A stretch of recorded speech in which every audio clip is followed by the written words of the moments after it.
This is the Mechanical Care Forum, episode 392. It's season 13, and we're continuing our focus on the McKenzie Institute International's Diploma Program. We're highlighting this year's cohort of candidates, of which I'm honored to be a part.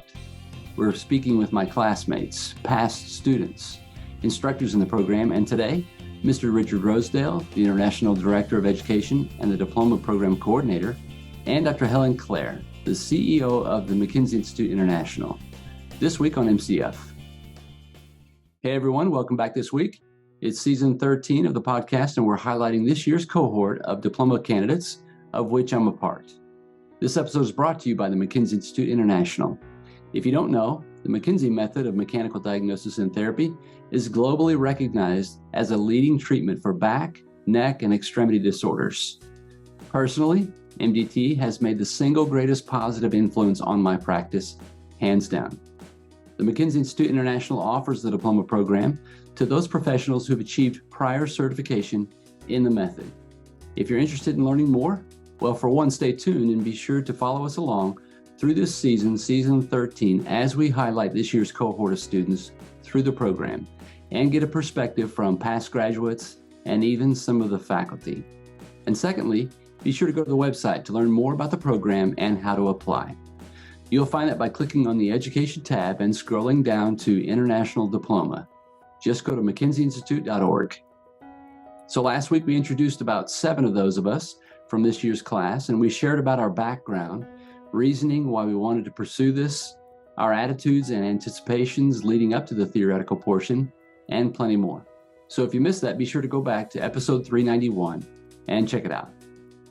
This week we're joined by Richard Rosedale, the Diploma Program Coordinator and International Director of Education for the McKenzie Institute, as well as Dr. Helen Clare, the CEO of the McKenzie Institute. We'll hear them share about the history and evolution of the program, key figures involved in developing the program over the years, who's eligible to apply and pursue this designation, how this program has the potential to positively impact you in your professional path. We'll also hear Helen and Richard dispel some myths related to who can realistically be successful in this achievement and what opportunities are afforded for those who obtain this diploma, and plenty more. So stay tuned shortly for the interview coming your way. As a side note, here at the Mechanical Care Forum, we're continuing to plug away with new cases brought by an ever-changing edition of guest experts, bringing interesting and challenging actual patient cases through case conversations. We share cases on a wide range of topics, pathologies, classifications, and scenarios. Recently, we've highlighted the topic of balance and dizziness with Dr. Will Fogarty of North Carolina, USA. He walked us through how he differentiated vestibular, central nervous system, and cervicogenic sources of dizziness in a couple of patients. He elaborated on how he classified, achieved relief and recovery, and managed them through to a successful outcome. So if you wish you had more exposure and interaction with other like-minded clinicians on a regular basis, check out Case Conversations at mechanicalcareforum.com. And for those of you who know you should be keeping up with scanning the journals to find out and read relevant studies, as we all should be doing, but you know you're just not doing it as well enough, check out Inside the Science. Inside the Science is our scientific journal summary and discussion resource, where we provide a synopsis of the important and relevant scientific studies and discuss them with their author. For instance, we're about to release our highlight of Professor Yannick Tousignan-Laflamme and his paper, Rehabilitation Management of Low Back Pain, It's Time to Pull It All Together. This is the paper which outlines 5 common domains of pain and the drivers of pain and disability. New studies added regularly and access to all the current and past as well. Make the decision to keep up with the literature better and subscribe to Inside the Science today. You'll also find it at mechanicalcareforum.com. All right, let's do it. Here is episode 392 with Helen Clare and Richard Rosedale. Enjoy. So with us today on the Mechanical Care Forum, I'm pleased to welcome back to the podcast from previous times, both Helen Clare and Richard Rosedale. Helen, welcome. Pleased to be here. And Richard, welcome as well. Yeah, great to be back with you, Jason. Thanks. Yes, fantastic. I'm excited to talk with both of you. We're in this season where we're focusing on the diploma program within the Mechanical Diagnosis and Therapy McKenzie Institute's International Diploma Program. I'm one of the classmates in this 2023 cohort. We've already interviewed, listeners have heard a couple of episodes with some of my classmates just to hear where they're starting from and where they're hoping to go and how they're navigating through this theoretical portion. So I thought it'd be excellent to have both of you to give us from the opposite side, from the instruction side and the development side of the program, just a bit of an overview, maybe answer some questions that are commonly asked. And that way people just can have a good, fair understanding of the program itself and just some things to consider about whether or not it's right for them. So happy to have you both.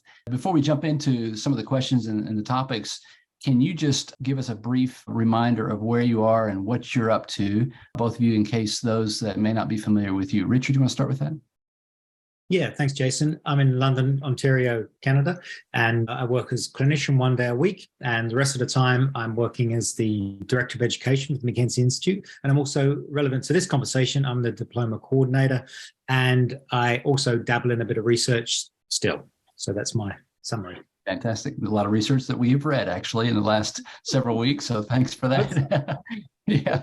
And Helen, please remind us where you are and what all. Sure. So I live in Australia, south of Sydney, and slightly a rural property where I work as the CEO for the McKenzie Institute now, which after 36 years of being a full-time clinician has been an interesting change, but an exciting one. I took on the job of CEO in 2018, and for the first 2 years until COVID hit, I spent a considerable amount of time in the McKenzie office in Raumati in New Zealand. Then COVID hit, travel was impossible, so all of a sudden working remotely became a necessity. The good thing about that is that it is been quite successful. So I now go to a New Zealand office 4 times a year for a week or so. Otherwise, spend most of my time at the desk at the computer. I also see patients clinically half a day a week, more as a specialist physio assessing and then mentoring, working with the physio who takes over. I did some historical review of the diploma because I performed the role as the coordinator of the diploma pre-Richard and realized that I had been involved with the diploma for way too many years to think about, but I have looked at how it's morphed over from the idea that Robin had, that people from around the world who were interested came to New Zealand and just worked with Robin in his clinic. And then he had to involve other experienced McKenzie clinicians in New Zealand because of their interest. And that's kind of no formal theoretical study, no assignments, just working clinically with Robin, which was probably actually more nerve-wracking than the current program. Yeah, thanks, Helen. We had talked a little bit about going back a little bit. We hear people like Danny Green talk about how he just sent a letter and he got a letter back and he flew down there and spent the time. And it was before there was a formal program. So he did it for free, but except, the cost to get down there. And actually they paid for plenty of stuff for him. And we hear about other people who kind of that first group to even bring a lot of these thoughts and start teaching with Wayne Rath and with Hugh Murray and all these people that were kind of the group that were spearheading it here in the States. Can you give us a bit more of how did it develop early on and how has it progressed? And I'm sure Richard could probably contribute some ideas as well. So after Robin's initial idea, Robin actually based the idea on the mentoring that was provided by like orthopedic residencies. They follow the orthopedic consultant around the hospital, and a lot of their learning happens by just observing the experienced surgeon. So that was kind of how it started. And then it turned into, in New Zealand, into whether it started like 5 weeks, and then some evaluations or clinical exams were introduced. And a house was rented, so if there were 3 or 4 diplomats, they would be sharing the accommodation. with the increase in number of students, they utilised Mark Laslett, Paula Van Wyman, Ace Neem, other of the sort of original McKenzie faculty. And I'm not quite sure what was the trigger for it to be transferred to Coon Rapids in Minnesota. David Poulter, who was the diploma tutor, had just finished his diploma in New Zealand, but I don't fully, historically, I've never seen written down what was the trigger for it to shift to the US, from the fact that it was expanding rapidly. So in Minnesota, accommodation was provided. Richard, how many students did you have? 4 or 5, I think? 5 or 6, maybe, yeah, all living in a house together and under the all over the world. Yeah, it was quite the experience. Yeah, that's right. And it was neat. That was the aspect. People from all over the world gathered together. You know, you had to live with these people, work with these people, learn with these people on a day-to-day basis. And drive with these people through snow. There's numerous stories about survival. Quite the experience. Yeah, quite the experience. And did you have assignments to do then? I know you had a lot of literature reading. Yeah, we did. I can't remember any formal assignments. I mean, we had the exam at the end where we had an external examiner coming in as well, and we were examined finally. Clinically, and sort of with questions and answers and that sort of thing. But yeah, there was ongoing assessment and ongoing feedback based around the patients, and there were ongoing teaching sessions where we would be expected to, contribute. But it was, compared to how it is now, it was fairly informal. And I think that's what's happened over the years. We've, gradually transitioned for that to become more formalized. And this was, of course, before I was involved in that transition, Helen, towards from Otago to Dundee on the sort of theoretical side. Yeah, so that was where I really became involved when the arrangements in Coon Rapids was not working out for David and the Institute. I had been involved in postgraduate training here in Australia with a postgraduate diploma in manual therapy. I'd been a student and then was teaching on it.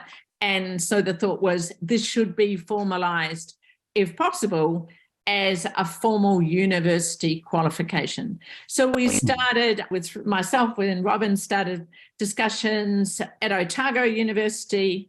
And after 2 or 3 years, Otago University and the Institute went into this joint agreement for the theoretical to be run as a paper through Otago University, and we had a clinical venue at the university. And it was really unique in that Otago University had never entered into a joint partnership with a private enterprise like the Institute.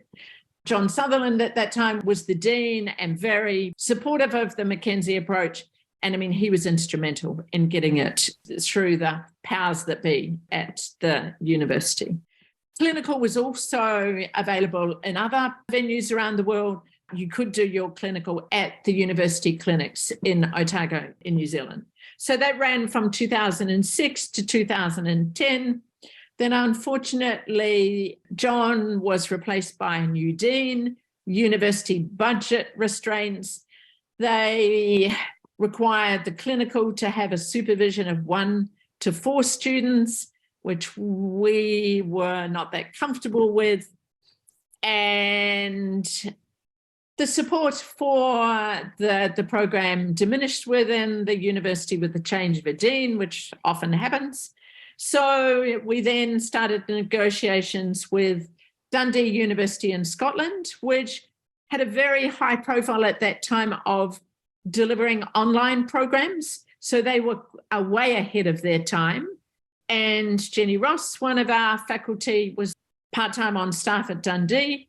And we were able to get Dundee interested in running the theoretical as an online learning program.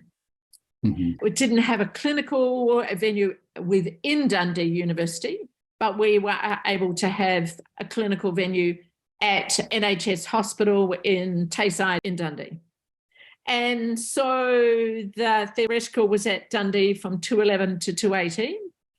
But again, change of university politics, change of university focus and funding meant that that was becoming more difficult. Fees were being increased, making it even harder.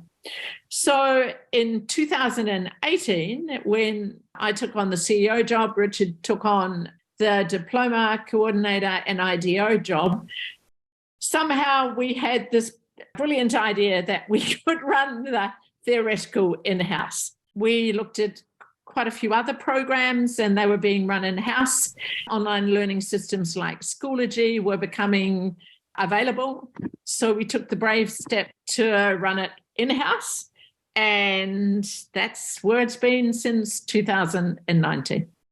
Yeah, thank you, Helen. Excellent. So, I was just looking through all those that are participating in some way, shape, or form as instructors or tutors or whatever in the theoretical. There's 19 on the list. So that was something I had no idea coming into the diploma program. And I'm around a lot of you guys fairly frequently. So I have to believe others don't realize the extent to which you guys use all of these experts and these on faculty as part of the diploma program. Was that a slow development too, or has it been that way for a while? Or is that was slow because we're under the university systems. The university very much controlled how many people were able to be involved based on their rules and regulations and the funding model, etc. So shifting it in-house, the disadvantages was moving it away from that formal association and recognition with a university.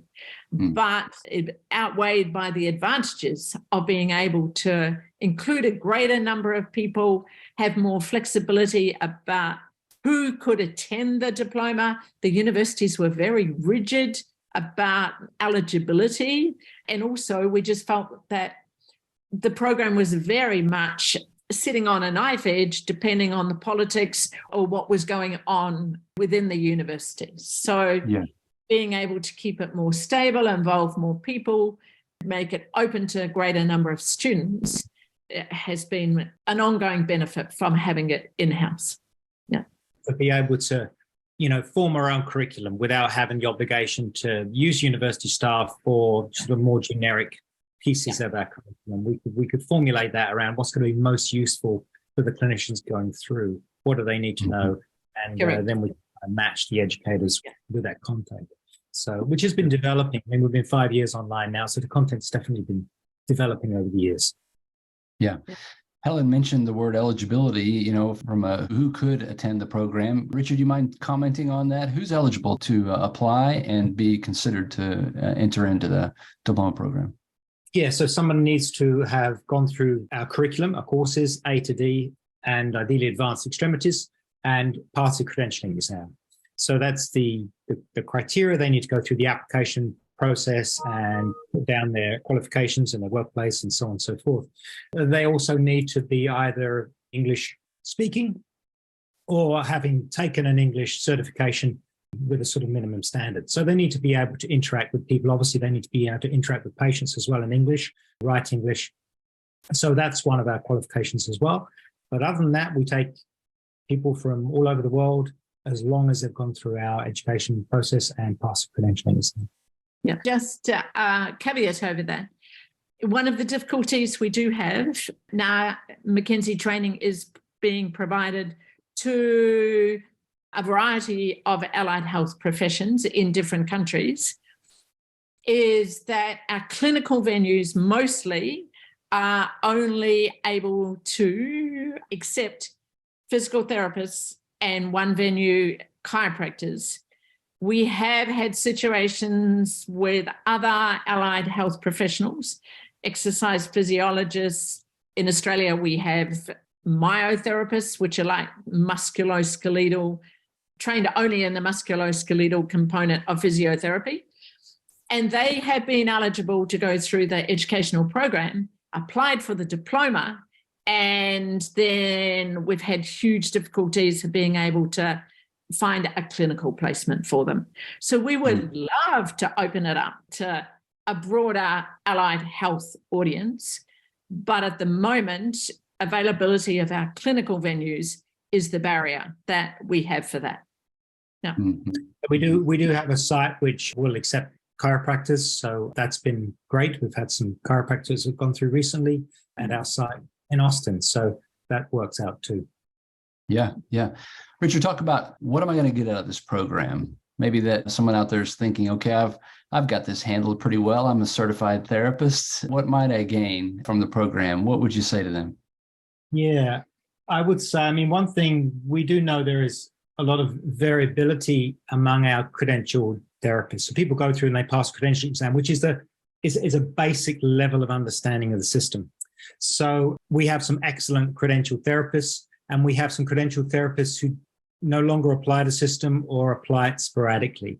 So there's kind of no guarantees really for the standard of care or the level of understanding the McKenzie system with credentialed therapists. So Diploma, we hope, gives a much more standard and consistent kind of level of understanding of the system.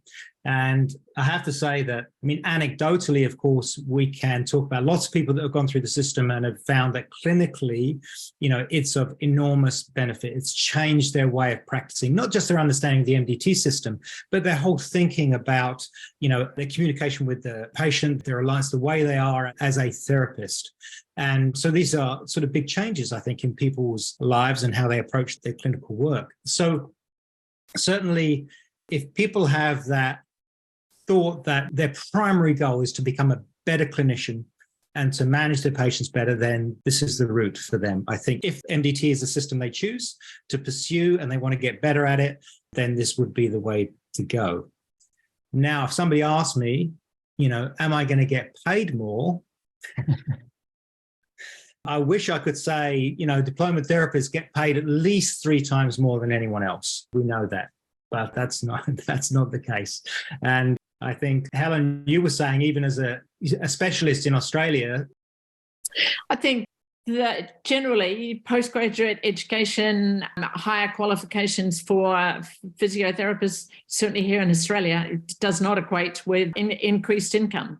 If you work for yourself, you can set your own fee, and as a specialist physiotherapist, I can do that. But in terms of what I'm paid by insurers, I get paid the same for treating a patient as a first-year physiotherapist. So you definitely don't put the time and effort into higher qualifications to allow you to buy a better house. You do it for your professional satisfaction, as Richard said, to make you a better clinician, which at the end of the day is about trying to achieve better outcomes for your patients. Yeah. Mm-hmm. Yeah. So let's talk a little bit about the nuances of it. An individual decides, okay, I want to do this. I want to know how much time it's going to take of me, or is it the right time? And can I do this? And of course, those that are listening have heard some of my classmates comment on where they are in life and their family, or the lack of family, and how long they've been out of school, and whether they're working now or part-time or not at all. But what would both of you want a listener to know that they should be considering embarking on something like this? Helen, you care to comment there? Just based on my own experience doing my PhD, I did my PhD in my 50s. So I'd had a lot of clinical experience before I decided to go down that pathway, where many therapists seem to go straight from undergraduate training to postgraduate training. And I think having the clinical experience before you undertake something like a diploma adds more meaning, more depth. You get more benefit for it. But then you've got to intersperse that with the other life events that happen in terms of your family, establishing a business. So I've always said to people applying, or when I've chatted to them, the timing in your life has to be right. And the timing in your life is going to be different to the timing that's right for someone else. So, there's not a generalized right time to do it. It's individual. It's related to all the other things that are going on in your life. Yeah. Yeah. Richard, what would you add to that? Anything? Yeah, I think the clinical experience is important. We do have people that come through and get through fine as relatively sort of newly graduated, and other people with lots of experience. But I would say Yeah, the ideal time in someone's life is when they're unattached, they have no family or commitment, no social life. Their English is at its peak if they're not from an English-speaking country. They've got reams of clinical experience. They're on the ball in terms of their research, and they can drop their hours at work pretty substantially. So that would be the ideal, and we don't see any of those candidates. People make enormous kind of sacrifices in their life during that time. It is, as you know, Jason, I'm going to get you to talk about it for a minute because you're really the expert here in terms of this theoretical component. It takes a lot of effort and a lot of commitment. I mean, people can get by with reducing their clinical hours by, we recommend sort of no greater than 50%. Some people do get by with more work, but they have to have some of those other things in place. And then, of course, with the clinical, that's 9 weeks commitment somewhere else in the world, you know, where you are living away from home for that period of time and everything that involves. So I'm interested to know, Jason, from you, you're just going through this theoretical part. I mean, we can talk about, yes, it takes a lot of commitment. You need to be there, ready, responding, different times of the day. How have you felt with this, going through this process? What sort of commitment has it taken? Yeah, thanks, Richard. So I felt like I anticipated, that it was going to take some time. I think we were talking a little bit before we started recording that I just knew that, okay, the next 12 weeks, this is what I do. I don't do some of the fun and idle things that I might have done before when I'm not working or when I'm, cutting my hours and before and after work. I'm just going to, focus on this. This will be my priority and I'll fit in what I can. And the good thing was my family is in a situation now where the kids are they don't want to be around dad anyway. So that worked well. But, it really does require periods of time. Emily says it really well in a couple of episodes before this one, that she blocks out some portions of time in her early morning and her midday and her afternoon and evening. So she can get in, she can catch up, because if you let it go too long, you have these tasks that are assigned and the comments, and you really need to keep track of what people are commenting on. And so that you're looking at their sources, their references, and you can kind of speak intelligently about the conversation going on. And part of that's just because you can get as little or as much out of this. You only get a certain amount, little, but you can get more and more out of the theoretical program, which we've heard other people say, that you put into it. And so the more you put in, I think the more you get out. And that's what I feel like the times that I have really taken someone's comment and their reference and considered it, looked it up, read that reference, and then it brings kind of a depth and another layer of understanding.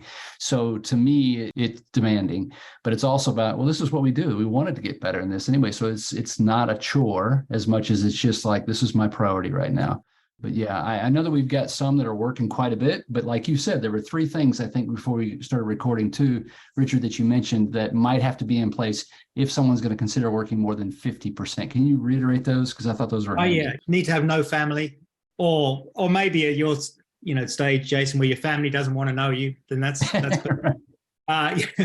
you need to have some kind of broad understanding, I think, musculoskeletal. You need to be on the ball a little bit research-wise if you're really going to work more. And then, of course, your English needs to be good for you to be able to succinctly sort of catch up and read through all those threads and different discussions and kind of put that all together and then know how to respond intelligently.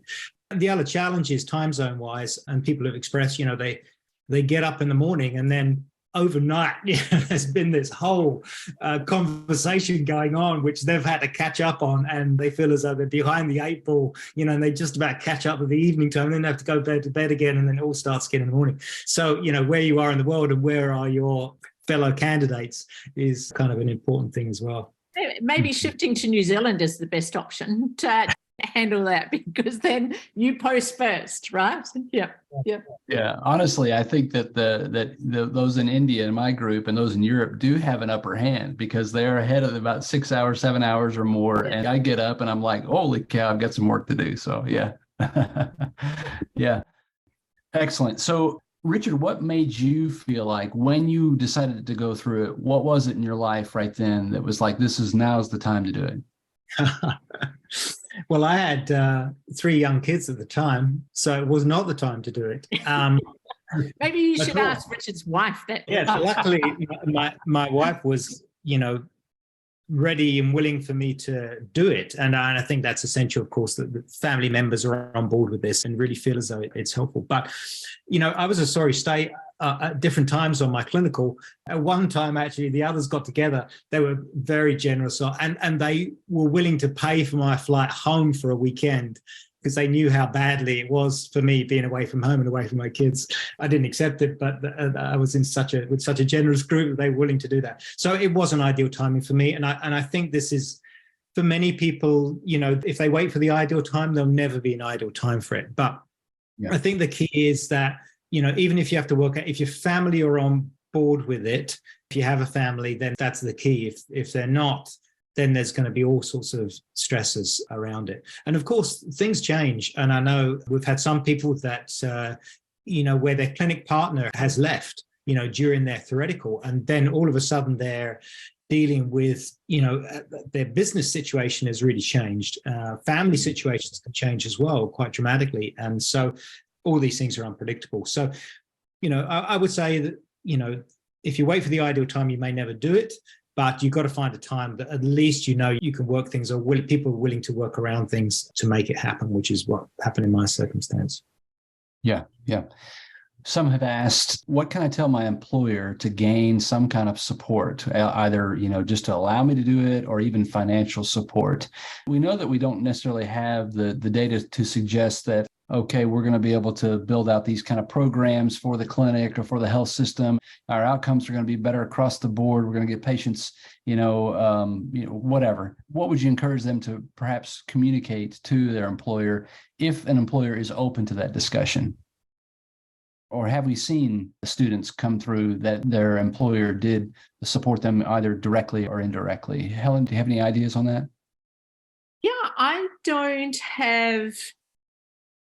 haven't had a lot of communication with people when their employers have support them. Mm-hmm. The majority of diplomats that I know have worked in their own private practice or in a private practice. And it's only an observation, I don't have data, but certainly having the training certainly means, it appears to me, that you will attract patients who are interested in being treated in a particular way. And that's focusing on self-management, addressing the long-term problem. But certainly a source of referral from my many years in the clinic was word of mouth from other patients. And interesting, just recently in the clinic, one of the credentialed therapists said to me, I had a new patient today and they saw you 15 years ago and still do their back exercises that you gave them. Now they have a cervical problem, but that patient specifically sought out a McKenzie trained person to deal with this new musculoskeletal problems. And through my time in the clinic, I just hear those stories for years and years. So it's definitely not going to cause a rapid acceleration in your patient numbers, but in terms of over years and a longer time, it certainly provides that very solid base of committed patients who want to be treated in a particular way. Yeah. Mm-hmm. Yeah. Richard, any additional thoughts? Yeah, I think nowadays patients are much better informed in terms of, many patients who come to see me have looked me up. And so do know my background and do know my training, have come to me sort of because of that. So I do work, at certified clinic. So that is also something you can do as a diplomat. You can set yourself up as a certified clinic. And so people do search that out. The other thing, if you're talking to an employer, is, you may profess to become more efficient and effective, and they may then get worried that then you're going to be discharging patients much quicker, yes. Which actually is, of course, the idea. But what is important, as sort of Helen just alluded to, is the fact that, if you treat someone effectively and efficiently, they're going to tell their family, they're going to tell their friends. All of a sudden, you've got, 30 people that next time they have a problem or the current problem, they're going to come see you. So, discharging someone efficiently is going to have an advantage, even though for that patient, you're going to, log less visits. I think this personal, contact, in our clinic, I only work 1 day a week, but we don't do any advertising at all. People just come and they may tell their friends and family and they come back again. So if you're going through the diploma to become a better clinician, to treat people better in every way, not just using MDT, but to be a better clinician in terms of your interaction with the patient, then I think that should be the main thing that attracts people to going through the program. Sure. I can see how someone in a private practice that resonates with as they kind of build something that they're trying to grow over time. And so they know they're in it for the long haul anyway. And it's not just about getting a few more visits out of this patient. It's about getting them well and getting them independent, and they'll refer that many more. But I could almost anticipate that someone who does work in a large healthcare system, that as they continue to help a neighboring clinician with a patient that they're stumped on, that they're having trouble with, that over time they're going to be doing some in-services in-house on communicating with patients or understanding pain better and conveying that to patients, that might lead them into a role of a director and lead them into a role of some kind of clinical mentor. And so that might bring on new responsibilities, which might come with increased, compensation for those extra things they're doing. So it makes sense that there would be possibility. Yeah, I think you're right, Jay. Even though officially and formally we can't say, yes, a diploma is going to open this door and open that door, just for the fact that you are, as I say, a better clinician, and therefore, you do get the consult with other therapists. And if you're in an organization, your reputation is going to start to increase. And then, yes, that route upwards may become easier and facilitated by you having this behind you. Not that it's necessarily the diploma behind you, but it's that clinical expertise that's going to serve you well, I think, in terms of, if one of your goals is to sort of move up the ladder one way or the other. And that's, of course, everyone wants to do that to some extent. So, yeah. Yeah. So there are some things that we can't say for sure. I guess I'd love to hear your thoughts on, I know that there are some in other countries who have mentioned that, well, I thought that if I could get the diploma, I would be able to teach for the Institute. Can you address that thought? I'm sure you guys have heard that before. Hopefully we want to grow this institute to where it's larger and larger and needs more and more instructors, but maybe just comment on that. Helen, you care? Yeah, sure. Historically, that was it. People who did the diploma became teachers when it was smaller and the numbers were smaller.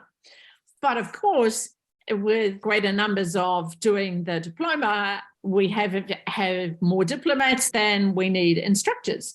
However, having said that, we only have, Richard, what are we up to, 523 or 24 diplomats, and we have close to 100 instructors. So proportionally, it is still high, right? But the important thing that has become apparent over the years, that not everyone who is good at academia and the skills that need to be a diplomat, they are not necessarily the same skills that are required to actually be an instructor. But there are a number of roles within the institute more than just being an instructor. There are the diploma clinical educator roles, which may suit a diplomat more than a classroom instructor.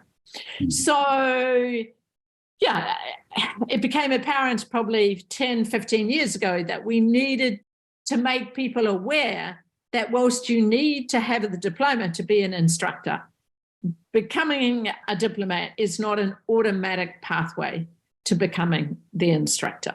There are different skills required, but having your diploma certainly opens up many opportunities in other activities within the institute, with research being one of them. Regularly, the institute gets contacted from external researchers wanting to know which is the best group of people to do research on McKenzie. And it's the list of diplomats, if possible, that we would be referring them to. Yeah. Mm-hmm. Mm-hmm. I'm curious to know, both of you in your own experience. I can remember way back after I took maybe part A and B, saw first what we referred to at the time as an anterior derangement. And I thought, man, here we go. This is cool. And I remember other patients that I've seen along the way where I got stuck for a moment, but then I went back and took a clean sheet, an examination form, because I've heard it from you guys. If you get stuck, maybe do that. And then I sorted it out.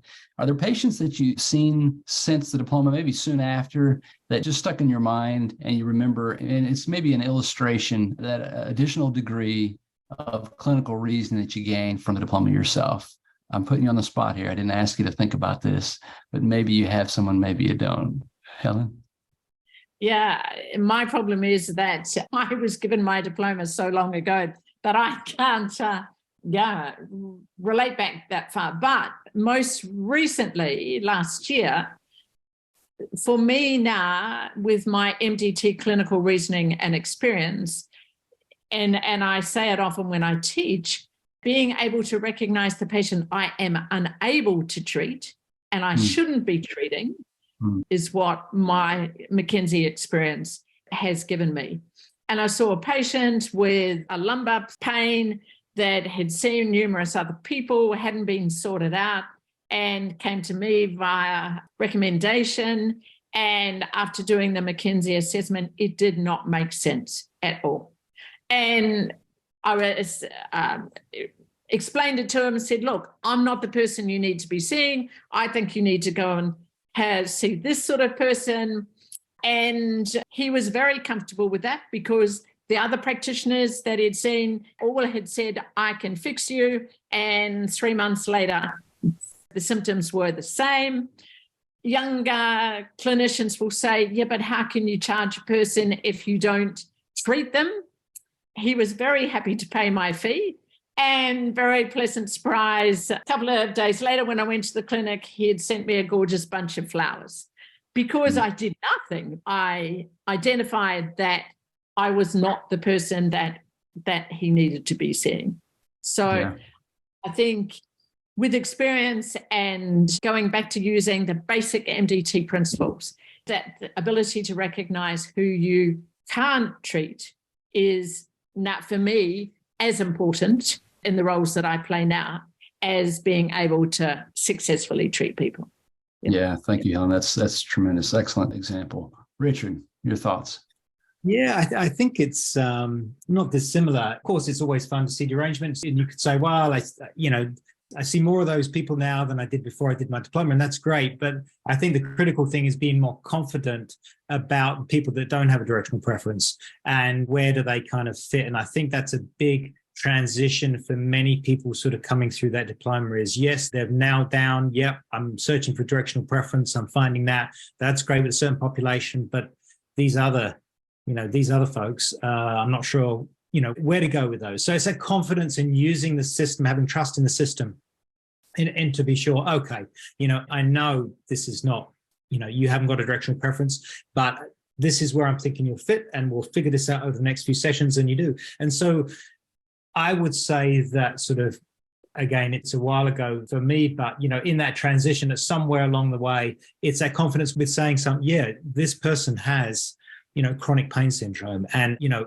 I feel more confident now at saying that and in helping them manage their problem and trying to, educate them, get their function back, integrating some principles of MDT, but I feel more confident with those patients. So it's not just, yes, great, you do this exercise and you're going to get rapidly better. No.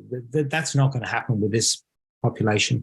But it's having that confidence to say, yeah, now I know I'm not going to spend the rest of my life trying to find a directional preference with this patient. We've moved on from that. We're content with the classification, the patient understands, and we can then, manage that patient and all their sort of needs as we move forward. So, for me, and again, I don't know whether that's happened pre, post, it's been such a long time, but that's probably the biggest transition. And I think, as I say, when I see people coming in on the diploma and then them transitioning through, and I read all the feedback, and I think that's one of the biggest transition is becoming more able to deal with all the patients that walk in through the door and classify and sort of manage those people appropriately.